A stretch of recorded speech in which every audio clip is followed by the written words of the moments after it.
Welcome everyone to today's webinar. My name is Brandon Laughlin with Citizens United for Research in Epilepsy, or CURE. Thank you for joining us today.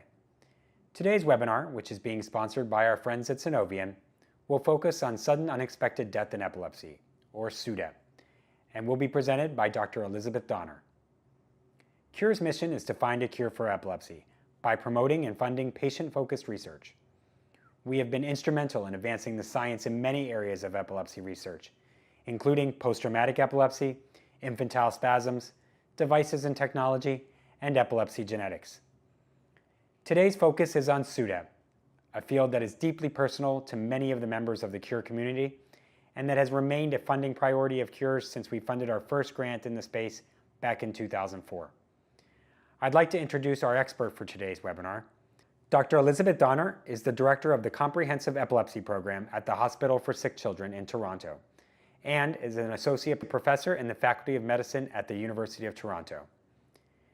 Dr. Donner is a clinician researcher and holds peer-reviewed funding to examine the risk factors for sudden death in children with epilepsy. Dr. Donner has a long-standing commitment to the epilepsy community. She is co-founder of SUDEP Aware, a volunteer-run, nonprofit organization which promotes knowledge and understanding of sudden unexplained and unexpected death in epilepsy through education, research, and support. She has held leadership positions with the Canadian League Against Epilepsy, Canadian Pediatric Epilepsy Network, and Epilepsy Toronto. She was chair of the American Epilepsy Society SUDEP Task Force and is a member of the steering committee of the Epilepsy Foundation SUDEP Institute. Before Dr. Donner begins, I'd like to encourage everyone to ask questions. You may submit your questions today anytime during the presentation by typing them into the Questions tab of the GoToWebinar control panel and clicking Send. I will go ahead and read those out loud during the Q&A portion of the webinar. We do want this webinar to be as interactive and informative as possible. However, to respect everyone's privacy, we do ask that you make your questions general and not specific to a loved one's epilepsy. Before Dr. Donner begins, I'd like to encourage everyone to ask questions. You may submit your questions today anytime during the presentation by typing them into the Questions tab of the GoToWebinar control panel and clicking Send. I will go ahead and read those out loud during the Q&A portion of the webinar. We do want this webinar to be as interactive and informative as possible. However, to respect everyone's privacy, we do ask that you make your questions general and not specific to a loved one's epilepsy. I also want to mention that today's webinar, as well as the entire Leaders in Epilepsy Research webinar series, will be recorded and available on the CURE website. Now I'll go ahead and turn it over to Dr. Donner. Thank you so much. In fact, before we start, I really would like to recognize the efforts of CURE in the SUDEP arena. CURE has just been a tremendous leader in this field, and really that's been driven by a highly motivated and passionate group, including some tremendous dedicated parents such as Jean Donalty and Gardner Lapham, mothers of children who were lost to SUDEP. And CURE was so early in the field to work on finding answers to this tragedy. They have such a long and successful record of funding research to understand SUDEP that I just really am continued to be grateful for their work in this area. So thank you for that and for this opportunity to present today. Whenever I talk about SUDEP, I always feel like I need to talk about some of the people and families that have been most impacted by this. And because I'm a child neurologist, a lot of my SUDEP work has focused on children. And so just before we start talking more about what is SUDEP, I'd like to share very briefly a story of two children that I've come to know, or at least I've come to know their families through my work. So this beautiful boy is Nathan. Nathan was almost 5 years old when he died. He had Dravet syndrome, which some of you will know is an epilepsy syndrome that's associated with a mutation, a genetic mutation, most commonly in a gene that encodes for a sodium channel. And we'll talk a little bit more about that later. Kids with Dravet syndrome usually have a lot of seizures that are difficult to control. And from what his mother has told me, this was true for Nathan. However, in the 1.5 to 2 months prior to his death, he had actually been seizure-free, or at least seizure-free as best as they knew. And they were actually discussing reducing some of the medications he took for his epilepsy with Nathan's doctors. And then he'd had a good day. They'd been to the park and went to bed without issue. And then the following morning, he was found by his mother in his usual sleeping position. He didn't even look like he'd had a seizure. He was curled up in his usual position. And then, of course, tragically, she recognized that he had died. There was some evidence that he'd had a seizure because he'd had some, like a bite on his tongue and a little bit of vomit on his pillow, but perhaps he'd had that seizure and then resettled himself back into his usual position. And no autopsy was performed on Nathan. However, review of all this seems that it's most consistent with sudden unexpected death in epilepsy. And I also want to tell you about Jordan. This beautiful young woman began having seizures at 14 years of age. I've come to know her well only through the stories that her parents and her brother have told me about her. She was a very high achieving high school student and an athlete. She had very infrequent seizures. Her seizures seemed to come under good control with the second medication that was tried, only because the first gave her some side effects. She was very compliant with her medication. She did not want to have a seizure while she was engaging in athletics or at school, and so she worked hard to take care of her epilepsy. Not dissimilar from the previous story, Jordan had had a normal day and went to bed normally, and then in the morning when she did not come up for breakfast, as she normally would, her father went down to check on her and found her again in her bed, and she had passed. There was again some suggestion that a seizure had occurred because of the way the sheets were ruffled in her body position. And Jordan did undergo an autopsy, which did not demonstrate any notable cause of death, and so that makes her death as well to be consistent with SUDEP. And I know that those are sad stories, but I think it's very important for us to remember the people behind this tragedy as we talk about some of the science and what we've come to learn. So we know that people with epilepsy are at an increased risk of premature death compared to the general population.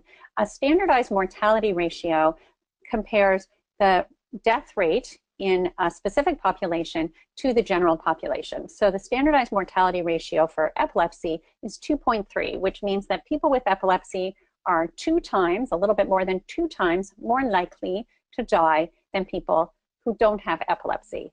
That's for all people with epilepsy. If you look specifically at children, the rates of death are higher.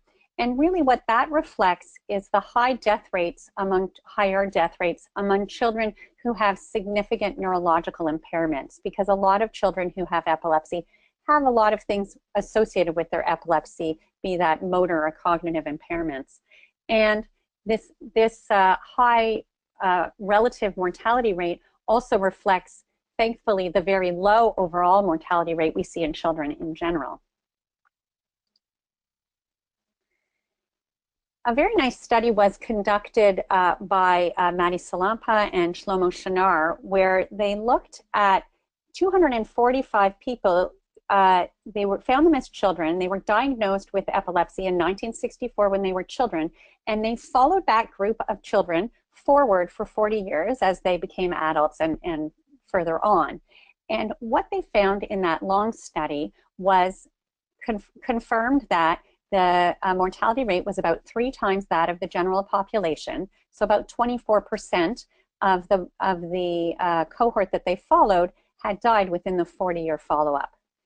The risk factors for premature death in this group, meaning the factors that put people more at risk of having died, included active epilepsy. And what active epilepsy means is not being seizure-free for 5 years, so still having seizures within the last 5 years. And also symptomatic epilepsy. And what symptomatic epilepsy means is having a known underlying cause for the seizures, be it a brain injury or a metabolic condition or something of that type. other studies have shown that when we look at people with epilepsy and try and understand who's most at risk for premature death, other studies have shown that not being compliant with drug treatment, and so that's what's meant by poor anti-epileptic drug or AED adherence, and having drug-resistant seizures or medically intractable seizures, meaning that seizures aren't well controlled by medication, are also risk factors for premature mortality. And when a person with epilepsy dies, of course, there's, we can consider a variety of causes, and for sure the death could be unrelated to epilepsy at all. The deaths could be related to the cause of the epilepsy, for example, in a neurodegenerative disease that causes both seizures and premature death, or in the case of a brain tumor. Or deaths can be due to epilepsy. And when we consider deaths that are actually due to epilepsy, there are really two categories here that I think of. One is due to the direct consequence of a seizure. That could be prolonged seizures like status epilepticus, although deaths due to that are quite rare. That could be deaths due to the consequence of a seizure and an accident or trauma like a drowning or a car accident related to a seizure having occurred. The other category of deaths due to epilepsy are what we're talking about today, which is sudden unexpected death in epilepsy. Now, I've written unexplained/unexpected because the term unexplained used to be used more commonly. We've switched to unexpected, but I do want everybody to know that we're talking about the same condition when those two words are used. And because I'm a child neurologist, I just want to share a little bit of child information here, child data, around what we know about when children with epilepsy die. And I think it's really important to recognize that most deaths in children with epilepsy are not epilepsy related. And I thank Elaine Worrell for the next few slides, which she shared with me. And what this demonstrates is in 3 very nice large studies where they looked at groups of children with epilepsy and looked at cause of death in those groups, they found that the vast majority of deaths represented in the yellow bars were not epilepsy related. And when you dig deeper into that, on my next slide, you'll see that we can look at the causes of death in those different groups. And by far, the greatest cause of death, non-epilepsy related cause of death in children who have epilepsy is actually pneumonia, and that's represented in the red bars. And this relates to what I was talking about at the beginning when I explained why children have a higher risk of premature death, children with epilepsy.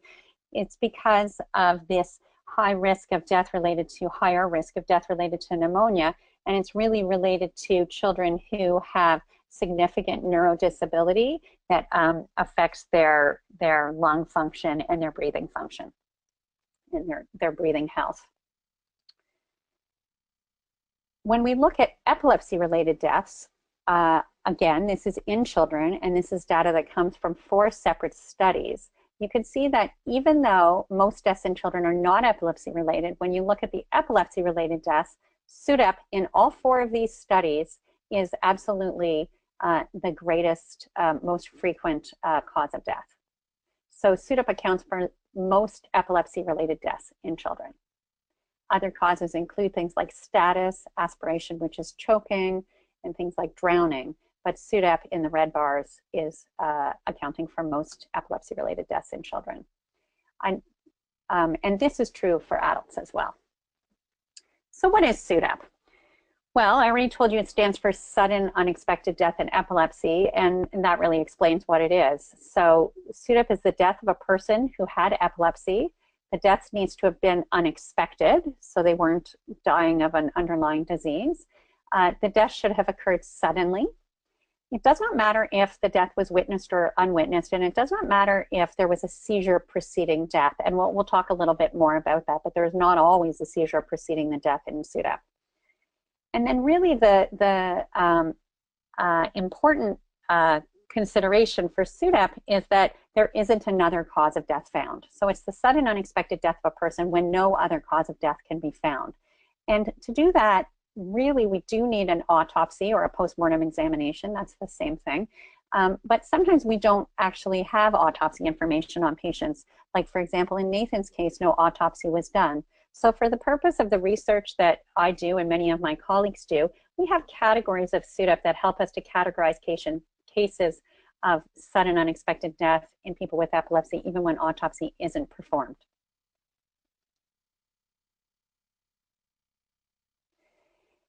The American Academy of Neurology and the American Epilepsy Society recently, in 2017, published practice guidelines with regards to SUDEP, and I was part of the group that worked on this report.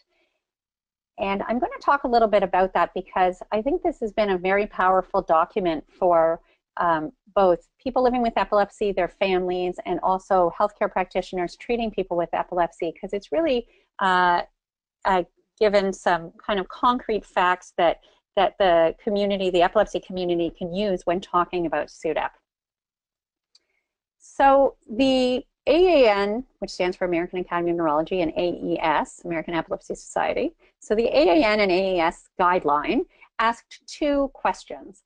First, we looked at the literature to try and determine what is the incidence rate of SUDEP in different epilepsy populations, to really nail down how big of a problem is this, how common is this. The second question was, are there specific risk factors for SUDEP? So a risk factor, I'll remind you, is something that puts a person at an increased risk of something occurring. So for example, a really nice, easy example is we know that smoking is a risk factor for lung cancer. So we reviewed the literature to try and identify what are the strongest risk factors for SUDEP. So let's start first and talk about incidence. And these slides come from the American Academy of Neurology, based directly from the guideline that was published earlier this year. And what this is showing you here is that the overall incidence in all people with epilepsy, be they adults or children, the overall incidence of SUDEP, it was deemed to be about 0.6 per 1,000 patient years. So what that means is in 1 year, if you look at 1,000 people who are living with epilepsy, just under one of them will die from SUDEP. And then the next year, you have to put one back to make up another 1,000 people living with epilepsy, and another one will die. One of the interesting things about reviewing the literature to look at SUDEP incident rates, and this was pretty well established before the guideline came out as well, because there have been quite a few good quality studies done looking at the incidence of SUDEP in both children and adults. And one of the interesting findings was that the incidence of SUDEP in childhood was felt to be quite a bit lower than the incidence in adults. So what we tend to say is that in adults, the risk is 1 per 1,000 people with epilepsy per year. But in childhood, it's actually closer to 1 in 4,500 children with epilepsy per year. And this is based on a good review of the literature. However, and this, just to demonstrate, and I mentioned that, in fact, this was pretty well established before. In this nice paper by Dave Thurman and his colleagues, they summarized the data on incidence as well that was available from lots of studies that have been published. And they show that here you look at the proportion of SUDEP cases that occur in across the age range. Sorry, I'm actually using my mouse. I hope that it shows up. But and so I'm looking at those blue bars, and you can see that the blue bars are highest, indicating that most SUDEP cases happen in the ages between kind of 20 to 50 years of age. And likewise, the other graph, which shows the red, blue, and green lines, if you look at the risk of SUDEP goes up as people get older. And so the green, blue, and red lines represent whether the epilepsy began at 1 year of age or under 1 year of age, whether the epilepsy began under 15 years of age, or whether the epilepsy began under 30 years of age. So you can see also that the SUDEP risk is higher in people who have epilepsy of a younger onset. So we had been reading the literature and understanding that SUDEP appeared to be more rare in children. Although for those of us that work in this arena, I became quite acutely aware that it was very difficult to obtain information about SUDEP deaths in children. A lot of the children that I believed were dying of SUDEP were had a lot of other disabilities and medical problems, and autopsy often was not performed. Families had never heard about SUDEP and perhaps didn't identify to the coroner or to the doctors looking after the child at the time of death. They didn't ask about whether SUDEP could be a possibility. And I really felt strongly that we were missing a lot of cases of SUDEP in children, and that in fact the rates might not be that much lower in children than they were in adults. And so actually on my next slide I'll tell you about the work that we've done with funding from CURE to try and investigate that problem. But before I tell you about that, I will tell you that I was it was good for me to see the study that came out earlier this year by Svensson et al., which was an incidence study of SUDEP over 1 year in Sweden. And what they found is that SUDEP actually may be more common in children than previously documented, as some of us had been previously wondering about. So now they've given us that evidence, which is great. I'm sad to see that, but I think it's important that we recognize the extent of the problem. And what Svensson and colleagues show here in this table is the blue bars represent males, deaths in males, and the red bars represent deaths in females. So we'll talk about that in a moment. But you can see that under the age of 20, there are still some SUDEP deaths. And when you look at the table over to the right, what they found is the incidence in all ages was 1.2 per 1,000 people per year, which is exactly what we found from all the other studies and when we reviewed it for the AAN-AES guideline. But when they looked at the under 16 population, they actually found that the incidence is essentially the same as it is in adults, so 1.1. Now, those of you that are familiar with statistics will see that the confidence intervals are wider on the pediatric age group, and so we can debate that. But I do think that this data suggests that previous studies have been missing some SUDEP deaths in children. Another finding that we can't ignore from this data is that in fact all the deaths that happened in the pediatric age group in this study, in the Svensson study, were actually in boys rather than girls. And I actually don't have an explanation for that. I'd be happy to ask the authors when I see them next. So that is not, I'm not able to explain that, unfortunately, but I do think it's important to recognize that they're now documented in incidence of SUDEP in children to be essentially equal to the incidence in adults. So I mentioned that I was lucky enough to receive funding from CURE quite a few years ago now, and what that helped me do was set up a pediatric SUDEP registry across Canada. And I worked with 3 groups. I have worked with 3 groups. I've worked with the Canadian Pediatric Epilepsy Network, which is a group of pediatric neurologists, child neurologists treating epilepsy that represents across the country of Canada. I've worked with the Canadian Pediatric Surveillance Program, which has allowed me to ask pediatricians about their experience with sudden death in epilepsy. And finally, I've had the opportunity to review the autopsy reports from the province of Ontario's Forensic Pathology Service. And what we did, because we felt we had quite comprehensive data collection in the province of Ontario, because we had both pediatricians, neurologists, and autopsy reports, is we decided to look at the incidence of SUDEP in children in the province of Ontario. So over 24 months of surveillance, we found 17 SUDEP deaths in children under the age of 18 years. You can see from the red and green bars, the red graph represents the deaths that occurred in girls, and the green bars represent deaths that occurred in boys, that in fact we had deaths in both boys and girls, not replicating the male predominance seen in the Svensson paper. When we look at 17 deaths and we consider and do the math, and I am grateful to Ann Keller for working on this project with me, when we do the calculations to consider how many people with epilepsy were living in the province of Ontario during that period of time, we can come up with an incidence of SUDEP over that period. And in fact, our incidence of SUDEP in children is essentially the same as what Svensson found, 1.1 per 1,000 per year, and essentially the same as the overall SUDEP incident rate in adults. So we now have a couple lines of evidence to suggest that SUDEP may not be as rare in children as we have previously believed.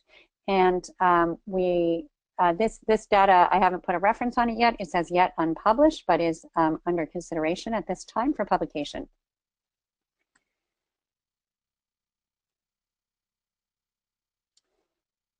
So I've told you how common or rare we consider SUDEP to be. Let's talk a little bit about the details of these deaths. And in fact, when I told you about Nathan and Jordan at the beginning of the presentation, both of those deaths are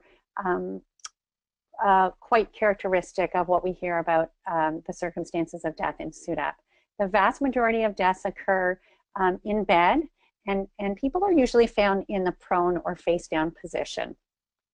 It's pretty uncommon for a SUDEP death to be witnessed. Depending on the study you read, about 10 to 20% of the time, deaths are witnessed. But when deaths are witnessed, from about half to up to 90% of the time, there's evidence that the person who died had a seizure immediately before they died, had a big shaking or convulsive seizure before they died. We know that witnessed SUDEP is more common in children. That's not surprising. For those of you that live with a child with epilepsy, I'm sure you know how carefully children with epilepsy are watched by their parents and the people that care for them. And so it's not surprising that kids with epilepsy are rarely left alone. In our study published in 2001, we reported 27 SUDEP deaths in children, of which actually 10 were witnessed. And of those 10 witnessed deaths, in 5 of the cases, the people who were present when the child died actually saw the child have a seizure before they died. In the other cases, they didn't see the child have a seizure. Now, it's possible that there was a seizure that was quite subtle, or sometimes you may know that you can have a seizure in the brain that doesn't show up come out in the body. So it's possible that that's what was happening. And this strong finding that SUDEP deaths frequently occur from sleep or in bed or overnight has made people wonder about whether watching people overnight or using some kind of monitor overnight, like an auditory monitor or a baby monitor, whether that can reduce the risk of SUDEP. And we'll talk a little bit more about that going forward, but it does appear that nocturnal supervision may be protective for SUDEP.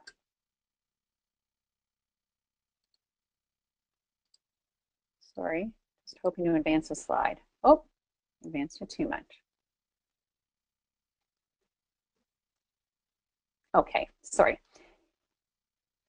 So I told you that a risk factor is something that makes a person more likely to have an outcome or have a disease. And it's been quite important for us to try and identify who among all the people living with epilepsy are more at risk for SUDEP. And especially if we're going to say things like using a baby monitor might help reduce your risk, or there are other interventions that may help reduce risk, we really want to get an understanding of who's at the highest risk. So there was a very nice study done by Dale Hesdorfer on behalf of the International League Against Epilepsy. And Dr. Hesdorfer and her colleagues had access to 289 cases of SUDEP, and they compared the circumstances to 958 people who were living with epilepsy. And you'll remember before that I told you that SUDEP is more common in people with younger age of epilepsy onset. So what they did is they stratified or divided the groups by epilepsy age of onset to try and understand what are the other risk factors besides age of epilepsy onset that can put people at increased risk of SUDEP. And the strongest risk factor was frequent generalized tonic-clonic seizures. And in fact, as is demonstrated in that last bullet point, having more than 3 or more generalized tonic-clonic seizures per year actually increases epilepsy risk, increases SUDEP risk, sometimes 12 up to 38 times more.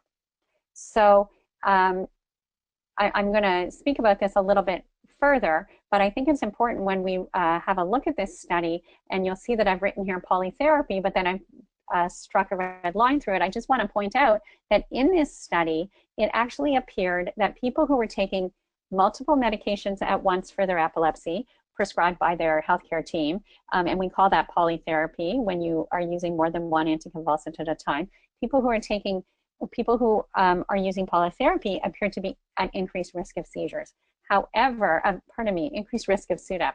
However, when they went back and adjusted and looked more carefully and adjusted for the number of generalized tonic-clonic seizures those people were having, remembering, of course, that if you are taking more medication for your seizures, it's probably because you've been having more seizures, and that's why the healthcare team has been suggesting to add extra medications on. So when you actually consider how many generalized tonic-clonic seizures the individuals have, there is no increased risk associated with being on a single drug versus being on polytherapy or any specific epilepsy drug. In fact, a very elegant study done by Philippe Rivlin and his colleagues where they looked at the information collected from 112 eligible randomized trials of drugs. So this is when an industry wants to obtain approval for a new anticonvulsant, and they do a randomized control trial to compare their new medication to existing medications with placebo to see whether the new medication is more effective at controlling seizures. And those industry studies always report their SUDEP rates within their trials. And what Dr. Rivlin did in this study is he looked at the deaths from SUDEP that occurred during randomized controlled trials. And what they found is that the rates of SUDEP among people who had received, as part of the trial, who had received a good dose of the new anticonvulsant, new anti-epileptic drug, AED, had what we expect is just the general rate of SUDEP at about 1 per 1,000 per year. But people who had received placebo, who did not get the new add-on drug, actually had a higher rate of SUDEP. So what this suggests is that, in fact, being on polytherapy is not a risk factor for SUDEP. In fact, the opposite. Failing to add new drugs and continue to try and control seizures with new drugs may increase risk. So risk factors was an important focus for the American Academy of Neurology and AES guideline. And this is a table from that guideline which highlights the most concerning risk factors for SUDEP. And by and large, the most important risk factor is having generalized tonic-clonic seizures. So you can see that the odds ratio for having generalized tonic-clonic seizures rather than not is 10, meaning that people with generalized tonic-clonic seizures are 10 times more likely to die of SUDEP than people with epilepsy but without generalized tonic-clonic seizures. Similarly, this is a number I like to highlight because I think it's very powerful. The number of generalized tonic-clonic seizures per year is very important. And I know for a lot of the families that I work with and people that we treat with epilepsy that it can be hard to control seizures. And in some instances, people don't consider their seizures to be frequent if they have a few generalized tonic-clonic seizures per year. But in fact, having simply more than 3 generalized tonic-clonic seizures per year actually increases the risk of SUDEP over 15 times. So it's really important that we remember when we're trying to control seizures that reducing the number of generalized tonic-clonic seizures is not just about trying to maintain a driver's license or trying to not have seizures that interfere with our work life or social life. It's actually a life-saving measure to try and reduce the risk of the frequency of generalized tonic-clonic seizures. Other important risk factors identified by the AA and AES guidelines included that idea of active epilepsy that I mentioned at the beginning of the talk, or not being seizure-free within the last 5 years. not adding another drug when seizures are medically refractory, which means not well controlled on medication. And then there were two things that were found to reduce risk. And these were found with less confidence, but the guideline committee still felt it was worth noting. And that's this issue of nocturnal supervision or using a nocturnal listening device. So nocturnal supervision here is defined as either having frequent checks through the night or sharing a room with another person, an adult or an adolescent at least. And both that and the use of an auditory listening device, really what we're talking about here is like the old-fashioned baby monitors, both of those interventions appear to reduce SUDEP risk. There is a limited amount of data on this, but the guideline committee, after much discussion, felt it was important to share that with the greater neurology community. So I know that it's called sudden unexpected death in epilepsy, and we still have a lot to learn, but I do feel that it's worth highlighting that we are able to identify who is at highest risk of SUDEP. These are people with early onset epilepsy, refractory generalized tonic-clonic seizures, not controlled by medication, and probably those without some element of nocturnal supervision. However, many of us who work with people with epilepsy know lots of adults and children who fit into that category, yet, and thankfully, not all those people by far will be affected by SUDEP. And so we are still working actively, and there's some really exciting research going on to try and identify within that high-risk group really who is at the high risk. Is there something we can look for or identify in certain individuals that can even further quantify their risk?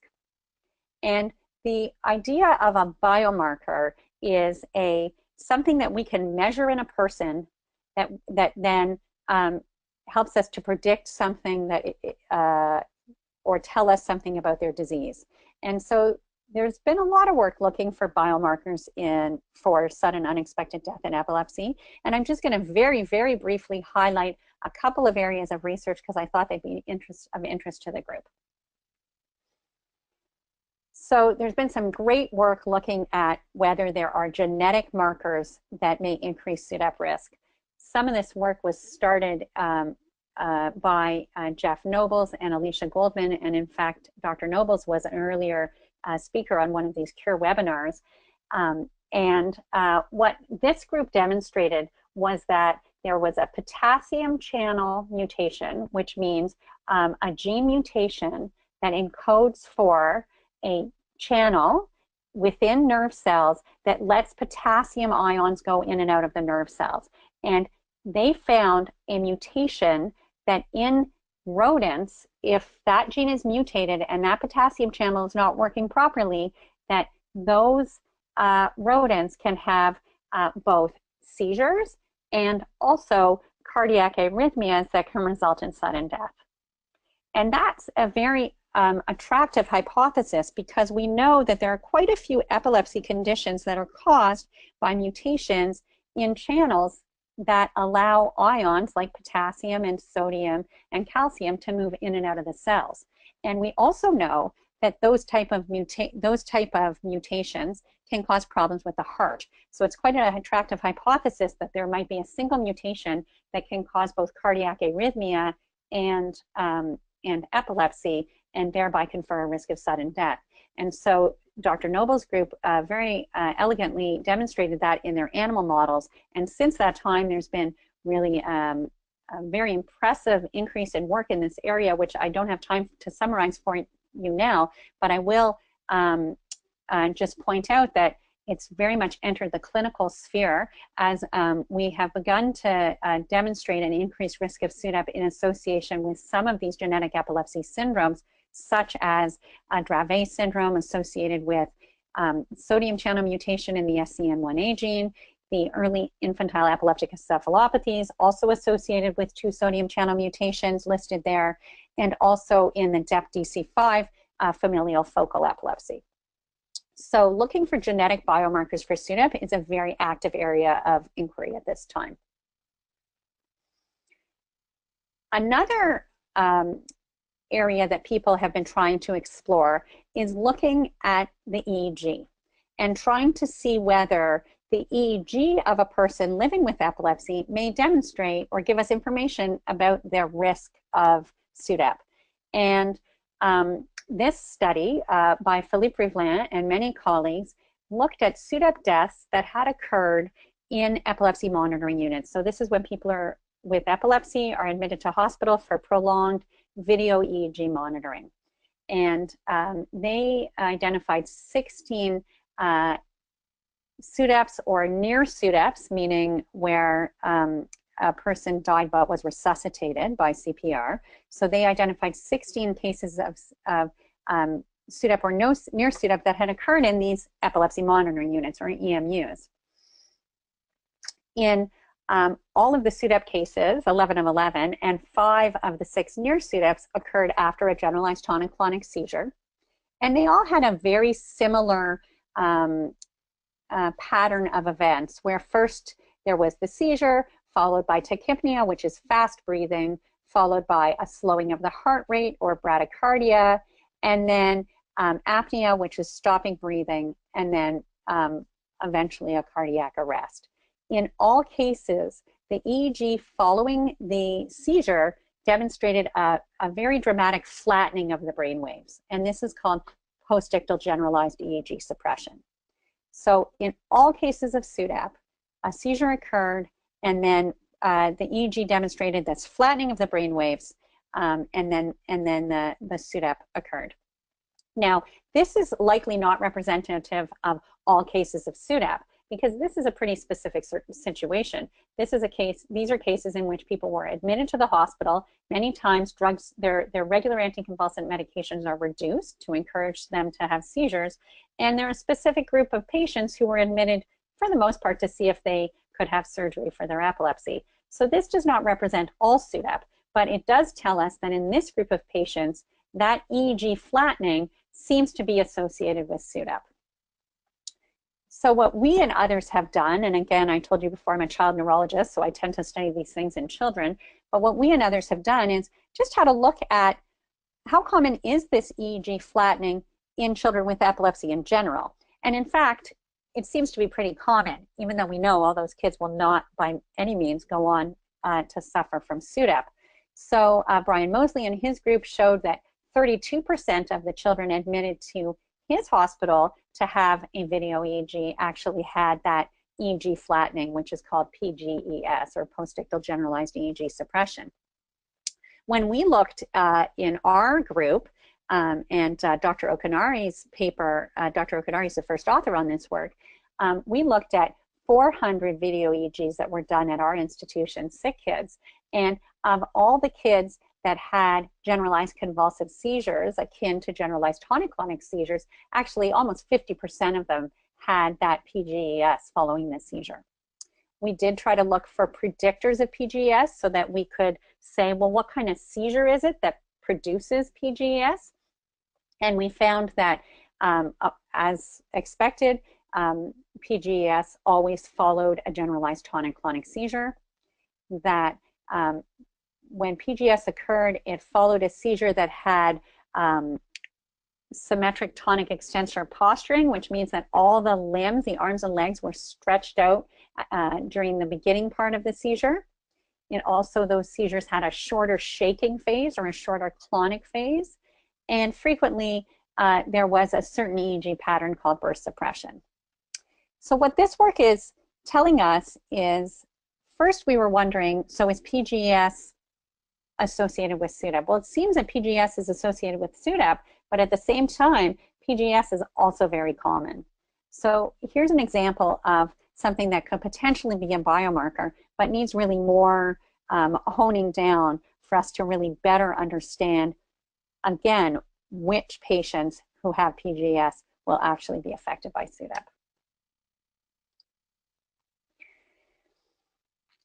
So I've already shown you this slide, but I just wanted to remind you and kind of recenter us that we still are able to identify who's at the highest risk, that it's people with early onset epilepsy, refractory generalized tonic-clonic seizures, and probably a lack of nocturnal supervision. And the search is on for potential biomarkers, genetic biomarkers, EEG biomarkers, and a host of other interesting studies, including neuroimaging, that I'm aware of. But using what we know and what we've learned so far, there is a good plan for SUDEP risk reduction. And really what that is active epilepsy management. Now, I talk to groups of healthcare providers all the time about SUDEP, and it's actually something I enjoy doing. And, you know, frequently I will hear or see that people think, well, yeah, but we already do this. But what's important to realize is when we're working with our patients or when families are working with their loved one to try and reduce the number of seizures they're having, particularly the number of generalized tonic-clonic seizures they're having, we're really working to reduce SUDEP risk along with all the other benefits that could entail. And I think it's very important that people understand that. So active epilepsy management means reducing seizure frequency, particularly generalized tonic-clonic seizures. It means treatment adherence, using the medications and other treatments as prescribed by the healthcare provider. Number 3 is identifying and avoiding triggers for seizures when possible. Consider using a nocturnal listening device when that's feasible. And I clearly recognize that that's not a possibility for everybody living with epilepsy. And finally, and really important, we haven't talked about this so far, but when medications are not sufficient to control seizures, we really need to encourage people to seek out other epilepsy treatments. That could be a dietary treatment for epilepsy, such as the ketogenic diet, and it should definitely be surgical evaluation to see whether the person's epilepsy can be treated with surgery. So it's great for me to tell you that, but unless people know about SUDEP and unless they're talking about it, I don't think we're going to move forward. And this has actually been, there's been a history of reluctance within the medical community to actually talk about SUDEP with people living with epilepsy and their families. In answer to this, in 2008, we wrote a report for the American Epilepsy Society. We clearly included in that report that the increased risk of death associated with epilepsy should be discussed with people as part of all the epilepsy education they get. This was followed up in 2012 in an Institute of Medicine report that clearly stated that the discussion of SUDEP may actually help to manage fears and prevent unnecessary anxiety, and that people with epilepsy and their families need complete and accurate information about all the comorbidities and mortality risks associated with epilepsy, including SUDEP. And the AAN-AES guideline also recommends that healthcare practitioners should be discussing SUDEP with people with epilepsy and their caregivers. That includes, and these are their very specific recommendations, informing parents that there is a rare risk of SUDEP in children with epilepsy, informing adults with epilepsy that there is a small risk of SUDEP, and informing people with epilepsy that seizure freedom, particularly freedom from generalized tonic-clonic seizures, is strongly associated with a decreased risk of SUDEP. And you see the part in parentheses there that medication adherence is one important way of trying to achieve seizure freedom. So our professional bodies are telling us that we should be talking about SUDEP with our patients, and we actually know that people with epilepsy and their caregivers want to know more about their risk. In one study, up to 62% of adults with epilepsy and up to 94% of caregivers of people with epilepsy were actually worried about the risk of death related to epilepsy. In a kind of neat study, they looked at the number of Google searches for the term SUDEP and found that, that between 2004 and 2013, there were 21,000 Google searches for the term SUDEP. And between those years, from 2004 to 2013, there was a 5,000% increase in how often the search term epilepsy SUDEP was used. So people are Googling this. In a nice survey of parents in the UK, 30 parents of children with epilepsy, 34% already knew about SUDEP anyways, and 91% wanted to know more. So I frequently make this argument, and I'll use this platform to make it again. I think we really need to encourage open discussion about SUDEP. It is time to talk about SUDEP. And I do feel that education is the most accessible tool we actually have to reduce the burden of mortality in epilepsy. By talking to people about their risk and how to reduce their risk, I think we will see positive change. To help with that, there are lots of resources available online. There's a few websites you can check out, including Cure's website, which has some valuable information, and the other websites listed there. And with that, I will stop and take questions. All right. In the few minutes that we have, I'll try to get through as many questions as I can. Dr. Donner, you were mentioning there at the end about talking or education being something that we do in SUDEP. What are some of the barriers that healthcare professionals have when talking about SUDEP? Thanks, Brandon. That's a good question, and it's one that I get a fair bit, and I actually have slides about that too, but I can't show everything in one short talk. But you know, one of the big issues has been the fear of healthcare providers that learning about SUDEP, that if their patients or parents of kids with epilepsy learn about SUDEP, that they will actually be causing more harm than good. That the anxiety produced by learning about SUDEP will surpass any potential benefit. But there's actually been some nice studies about this, and there's really no evidence that learning about SUDEP causes any undue anxiety or harm. There's been some qualitative research done by my colleague Rajesh Ramachandran Nair at McMaster University, where he's talked to people, parents of children with epilepsy and people living with epilepsy about their interested SUDEP information, and they clearly have expressed a need for more information about SUDEP. And there's been a study out of Susan Duncan's group in the UK that showed that upon learning about SUDEP, there was no significant change in anxiety or worry related to their risk. So that's probably been the biggest barrier. Thank you. And actually, this has come as questions from a couple people, but talking about face down position, does this indicate suffocation? And if so, are there things that can be done to prevent that? So the suffocation question is a really good question, and it's kind of complicated, but I want people to think about the fact that when a person is sleeping and they're in otherwise good health, if they roll over and their face goes into the pillow, and this probably happens to us, you know, a few times a night, what happens is we're not breathing well, and actually our brain wakes us up and we roll over. So you don't suffocate while you're sleeping because your brain has a mechanism to know when you're not breathing well when you're sleeping and you wake up. So what might be happening in some SUDEP cases is that after people have a seizure, and many of you will know that often in the immediate period of time after a seizure, people can be what we call a postictal state, so quite sedated, unresponsive, like they're in a very, very deep sleep. And it's quite possible that the brain in that state is unable to respond to the cues that allow us to roll over when we're breathing into our pillow. And so we don't exactly call it suffocation because what's happening is the effect of the seizure has made it such that the brain doesn't wake up because we're face down because the person is face down in their pillow. I hope that answers the question. I recognize it's a bit of a complicated explanation. With regards to the more practical side of the question around, well, does that mean that people would be safer if they just slept on their back all the time?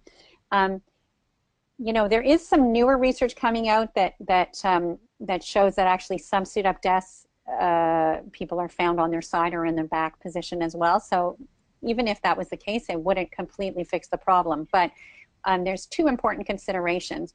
One is that when we look at people who are having seizures, and we have the opportunity through our video EEG monitoring to review lots of people having seizures on videotape, we can see that most of the time in a generalized tonic-clonic seizures, the movements of the body causes the person to roll over onto their stomach.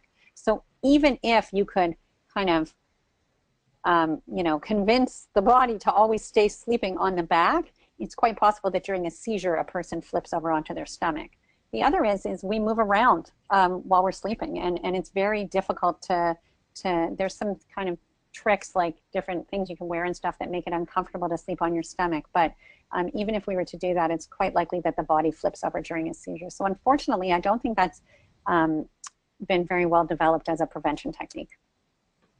Great, thank you. And then I'm going to ask one last question, since we had a few questions regarding technology and devices. Are there any wearable devices that could monitor epilepsy and that risk for SUDEP? Another really great question, and something that we're gonna that gets a lot of attention for sure is the advent of all these new epilepsy monitoring devices. And there are quite a few devices available to the general public that monitor for seizures. There really is no evidence that these devices actually reduce SUDEP risk. Now, of course, it's difficult to prove that because practically speaking, you would need to give devices to so many people and then wait to see whether it reduces the risk of SUDEP. So what we know about some of these epilepsy devices is that they can alert a caregiver when a seizure occurs. And then what we need to then extrapolate from that is whether going to a person when they have a seizure, so the person who had the seizure, whether they benefit from the attention of a caregiver in the immediate post-seizure period, and whether that will reduce SUDEP risk. So I think it's going to be almost impossible to prove that the devices can reduce SUDEP risk, but I definitely think that the devices have a place in alerting caregivers that a person has had a seizure, and that those can at times give peace of mind to caregivers. But we need to be cautious because devices can have both false positive and false negative alarms, meaning sometimes the devices don't pick up all the seizures, and sometimes the devices pick up all sorts of movements that aren't seizures and alarming all the time. Also, I'll remind you that in 10 of the 27 pediatric cases that I reported back in 2001, there was someone present with the child when they died. And just because there was someone there, they still were not able to save that life. So even if we're alerted to seizures doesn't mean we're going to be able to save every life, unfortunately. This concludes our webinar today about SUDEP. A special thank you to Dr. Donner for a wonderful presentation, and to Synovian for sponsoring today's webinar. Also, I'd like to thank our audience today for being very engaged and asking some really great questions. If you have any questions about this topic or any of Cure's research programs, please visit our new website at www.cureepilepsy.org or email us at info@cureepilepsy.org.